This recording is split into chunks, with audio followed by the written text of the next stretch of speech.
जुरो जे ward number 2 भट्टीपाड़े जी रहवासण बेवा औरत मिसबात फरसाना media centre जुरो ते एहतजाज कंदे सहाफ़ी नारो ताईंदे चयो त आउं बेवा आहियां। माण्हुनि जे घरनि में कम करे पंहिंजे बच्चनि जो पेट गुज़र कयां थी।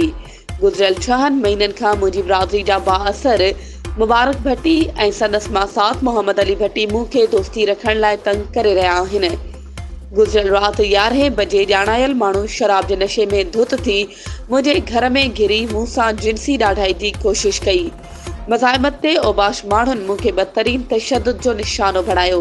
मुंहिंजी रड़नि ते पाड़े वारनि ऐं मुंहिंजी भेण ऐं भाणेजे अची मूंखे बचायो। बासरनि मुंहिंजी भेण ते पिणु तशद्दुद कयो। हुन चयो त अहिड़ी रिपोर्ट मूं जुॾे थाणे ते पिणु दाख़िल कराई आहे, पर मक़ामी पुलिस फ़क़ति हिकु जवाबदार मोहम्मद अली भट्टी खे गिरफ़्तार कयो आहे, पर पुलिस मुबारक भट्टी खे गिरफ़्तार न पई करे।